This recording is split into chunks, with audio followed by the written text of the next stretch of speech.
আজি আমি কেৱল চৰকাৰ আৰু অসমৰ সংবাদ মাধ্যমসমূহক এটা কথা মনত কৰি দিবহে ওলাইছোঁ। অসমৰ সাধাৰণ জনতাৰ এই কথাটো নিশ্চয় মনত আছে, হয়তো চৰকাৰ আৰু একাংশ সংবাদ মাধ্যমে পাহৰিছে। এই যে নালিয়া বুলি মানুহজন আছিল, জন্মনি ৰাভাৰ কাণ্ডটোত যে জড়িত আছিল নালিয়াই যে কৈছিল, মানে ৰাতি এখন গাড়ীয়ে জন্মনি ৰাভাৰ গাড়ীখনক খুন্দিওৱা দেখিছিল, সেই নালিয়াক বিচাৰি যে ঘৰ ওলাইছিল একাংশ সাংবাদিক, এইজন নালিয়া। আৰু এই নালিয়াক একাধিক সংবাদ মাধ্যমে এনেকে বহুৱাই তেওঁক উপৰ্যুপৰি জেৰাৰ দৰে তদন্ত চলাইছিল, জেৰাৰ দৰে সোধপোছ কৰিছিল, কি হ'ল, ক'ত দেখা পালে, কেনেকৈ পালে, আনকি তেওঁৰ ঘৰলৈ গৈও তদন্ত হৈছিল, গাঁওখনত কেনেকুৱা আছিল, কেইটা বিয়া কৰাইছিল, গাঁৱৰ মানুহে তেওঁক যে এঘৰীয়া কৰিছিল, এই কথাবোৰো পোহৰলৈ আনিছিল।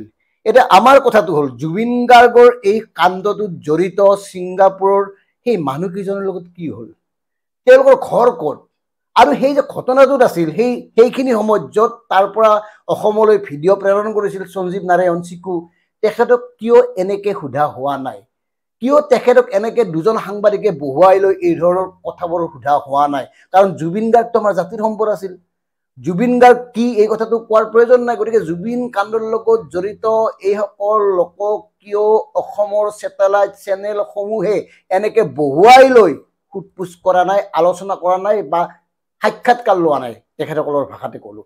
গতিকে এই কথাটোহে মনত কৰি দিব খুজিছোঁ। আৰু আমি মনত কৰি দিব খুজিছোঁ, এই যে ইহঁতৰ আছিল এই কেইজন অসমৰ পৰা যোৱা কেইজন প্ৰবাসী অসমীয়া, তেওঁলোক কোন, তেওঁলোকে কৰে কি, তেওঁলোকৰ ব্যৱসায় কি, তেওঁলোকৰ ঘৰ ক'ত, এই সকলোবোৰ আমি জনা উচিত নাছিল নে?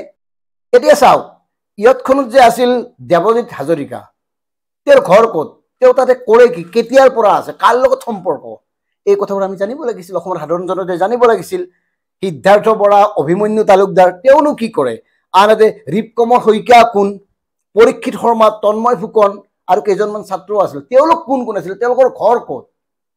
যেনেকে নালিয়াক লৈ আপোনালোকে exclusive, big exclusive, super exclusive tagline লগাই প্ৰচাৰ কৰিছিল, তেওঁৰ ঘৰলৈ গৈ অনুসন্ধানমূলক বাতৰি পৰিৱেশন কৰিছিল, এই কামবোৰ এওঁলোকৰ ক্ষেত্ৰত কিয় হোৱা নাই?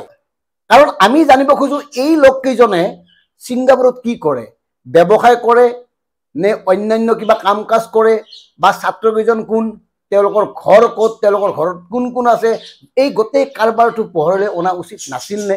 এই নালিয়াৰ ঘৰ বিচাৰি যোৱাৰ দৰে এওঁলোকৰ আচল ঘৰবোৰ বিচাৰি যোৱা উচিত নাছিল নে? এই পাৰ্থক্য কিয়? ছিংগাপুৰৰ কেইজনক নিৰাপত্তা দি আনিলে বৰ ধুনীয়াকৈ আলহীৰ দৰে, SIT কি সুধিলে নাজানো, বুলি SIT তাত তেওঁলোকে সাক্ষ্য দিলে আৰু আবেলি বৰ ধুনীয়াকৈ গুচি গ'ল, যেন এবাৰ ফুৰিব আহিছিল। জুবিন গাৰ্গৰ লগত এই কথাবোৰ কিয় ঘটিছে? জুবিন গাৰ্গ মৰি গ'ল, এই ভিডিঅ'টোত প্ৰত্যেকেই দেখিছে জুবিন গাৰ্গৰ কি অৱস্থা হ'ল, তাৰ পিছতো তাত থকা এইসকলক ধৰি বান্ধি চচৰাই নানি আলহীৰ দৰে অনা হ'ল কিয়? এই ৰহস্য উদ্ঘাটন হ'ব লাগে। কাৰ লগত সম্পৰ্ক এওঁলোকৰ আছে, কাৰ লগত এওঁলোকৰ ব্যৱসায় সম্পৰ্ক আছে, এই কথাবোৰ পোহৰলৈ আনিব লাগে, এই কথাবোৰ অনুসন্ধান কৰিব লাগে। কাৰণ তেওঁলোকে ছিংগাপুৰতনো কি কৰে, ছিংগাপুৰতনো তেওঁলোকে কিডাল কৰি আছে, এই কথাটো আমি জানিব লাগে। কাৰণ মুখ্যমন্ত্ৰী ডাঙৰীয়াৰ মতেতো তেখেতসকল অতি মেধাৱী চকা ল'ৰা, গতিকে তেওঁলোকৰ ওপৰত মানে ৰাজ্য চৰকাৰৰ দায়িত্ব আছে, সেইকাৰণে তেওঁলোকক নিৰাপত্তা দি আনিছিল। গতিকে আমি জানিব লাগে তেওঁলোকে তাতে কি কৰে, আৰু তেওঁলোকৰ লগত থকা ব্যৱসায়ীসকল কোন কোন, এনেকুৱা কি সাংঘাতিক কৰি আছে যাৰ বাবে জুবিন গাৰ্গক ইয়তত লৈ গৈছিল। মদ গাহৰি কোনে খুৱাইছিল এতিয়ালৈকে পোহৰলৈ অহা নাই, ভিডিঅ'বোৰ কোনে কৰিছিল এতিয়ালৈকে পোহৰলৈ অহা নাই, নামেই প্ৰকাশ কৰা হোৱা নাই। অথচ নালিয়াৰ ঘৰলৈ গৈ নালিয়াই কিমানজনী বিয়া কৰাইছিল, তেওঁ সমাজে কেতিয়া এঘৰীয়া কৰিছিল, তেওঁ মদ খাই নে, চুৰ কৰে নে, ডকাইতি কৰে, এই সকলোবোৰ কথা বিগ এক্সক্লুচিভ কৰি প্ৰচাৰ কৰা হৈছিল। অথচ এওঁলোকৰ ক্ষেত্ৰত নীৰৱতা, শূন্যতা, এওঁলোকৰ ক্ষেত্ৰত সকলো নিশ্চুপ কিয়? এই প্ৰশ্নৰ উত্তৰ আমাক লাগে, DK বিভাগটোক লাগে, অসমৰ সাধাৰণ জনতাক লাগে। এই কেইজনৰ লগত কি সম্পৰ্ক আছে, কাৰ সম্পৰ্ক আছে, কেনেকৈ সম্পৰ্ক আছে, ছিংগাপুৰত কি কৰে, আৰু ছিংগাপুৰলৈ যোৱা আমাৰ অসমৰ পৰা যোৱা আমাৰ সঞ্জীৱ নাৰায়ণে হওক বা প্ৰণয় বৰদলৈয়ে হওক, এওঁলোকে সাক্ষাৎ কৰিছিল নেকি, লগ পাইছিল নেকি, এওঁলোকে কিবা জানে নেকি? সঞ্জীৱ নাৰায়ণে যেনেকৈ ভিডিঅ'বোৰ পঠাইছিল তেওঁৰ চেনেললৈ, তাত তেওঁ কি কি দেখিছিল, এই কথাবোৰ সঞ্জীৱ নাৰায়ণক সোধা উচিত নাছিল নে? সঞ্জীৱ নাৰায়ণে এখন প্ৰেছ মিট দিছে, তাতেই শেষ, আৰু তাতেই সকলোবোৰে মানে তেওঁৰ প্ৰেছ মিটখন লাইভ কৰিছে, চেছ নে কি? জুবিনৰ লগত হৈছে ভাই, জুবিন গাৰ্গৰ লগত হৈছে, আৰু এই জুবিন গাৰ্গৰ লগতে ইহঁতত থকা মানুহখিনি যদি এই আমাৰ দৰে সাধাৰণ লোক হলহেঁতেন, আজি কি অৱস্থা হলহেঁতেন নিজে এবাৰ ভাবি চাওক। গতিকে কি হবলৈ গৈ আছে, কি হৈছে, বিষয়বোৰ চিন্তা কৰক, চিন্তা কৰি সিদ্ধান্ত লওক কি কৰিলে ভাল হ'ব।